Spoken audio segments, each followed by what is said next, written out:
अब भी अपनी मांग को लेकर डटे हुए हैं। पहलवान प्रदर्शन के 5वें दिन भी जंतर मंतर पर लगा रहा नेताओं का तांता। खेल मंत्री ने तोड़ी चुप्पी। केंद्रीय खेल और युवा मामलों के मंत्री अनुराग ठाकुर ने पूरे पर चुप्पी तोड़ते हुए कहा कि उन्होंने निगरानी समिति के गठन से पहले क्रोध कर रहे पहलवानों से बात की मानूंगा। उन्होंने अपने भावुक संदेश में कहा कि जिस दिन मैं अपने जीवन की समीक्षा करूंगा कि मामले क्या खाया क्या पाया, जिस दिन मैं महसूस करूंगा कि मेरे संघर्ष करने की क्षमता अब समाप्त हो गई है, जिस दिन मैं महसूस करूंगा कि मैं लाचार हूं, बेचारा हूं, उस दिन मैं ऐसी जिंदगी जीना पसंद नहीं करूंगा।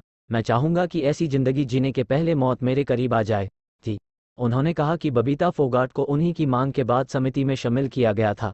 उन्होंने कहा, पिछली बार जब वह धरना पर बैठे थे तो मैं हिमाचल प्रदेश का अपना पूरा दौरा रद्द करके 12 घंटे उनके साथ बैठा। रात को 2 बजे प्रेस कॉन्फ्रेंस हुई, उन्हीं से पूछकर समिति बनाई। समिति में उन्होंने बबीता फोगाट का नाम दिया और हमने उन्हें भी शामिल किया। हमने निगरानी समिति बनाई जिसकी 14 बैठकें हुई। गुप्ता ने गुरुवार को पार्टी दफ्तर में एक प्रेस बैठकों में किसी को भी सुनवाई के लिए आने से कभी नहीं रोका गया। समिति की रिपोर्ट में जो कहा गया उसके जो मत्स्य निष्कर्ष थे कि निष्पक्ष चुनाव हों तब तक कोई तदर्थ समिति बने, 45 दिन के भीतर चुनाव हो, आंतरिक शिकायत समिति बने, अगर किसी को मानसिक यौन उत्पीड़न की शिकायत है तो महासंघ में उसके लिए समिति बने थे। हमने उसके लिए भी कहा। अब जहां तक पहलवानों की शिकायत पर प्राथमिकी दर्ज नहीं करने की बात है तो कोई भी व्यक्ति प्राथमिकी दर्ज करा सकता है, लेकिन इसकी एक प्रक्रिया होती है जिसका पालन किया जाता है। आपने बीजेपी पर बृजभूषण को बचाने का लगाया आरोप। नई दिल्ली, देश के शीर्ष पहलवानों का प्रदर्शन लगातार 5वें दिन जारी रहा। हालांकि गुरुवार का दिन और दिनों के अपेक्षा विशेष हलचल वाला रहा। खेल मंत्री अनुराग ठाकुर ने इन 5 दिनों के भीतर पहली बार अपनी चुप्पी तोड़ी।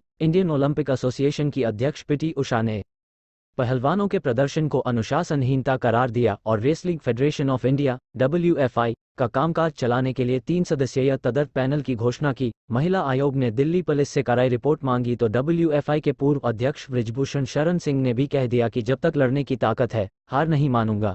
इन सबके बीच पहलवान भी बृजभूषण की गिरफ्तारी तक प्रदर्शन खत्म नहीं करने की अपनी मांग पर डटे रहे। गुरुवार को भी जंतर मंतर पर नेताओं और खाप संगठनों के आने का तांता लगा रहा। राष्ट्रीय लोकदल के अध्यक्ष जेत चौधरी खुद धरनास्थल पर पहुंचे और पहलवानों को अपना समर्थन दिया। उन्होंने कहा कि बृजभूषण के खिलाफ FIR फुटपाथ पर ही सोते हैं, यही करते हैं, प्रैक्टिस दर्ज हुए बगैर निष्पक्ष जांच की उम्मीद की ही नहीं जा सकती। पुलिस को चाहिए कि काल रीना FIR दर्ज कर मामले की जांच शुरू करे।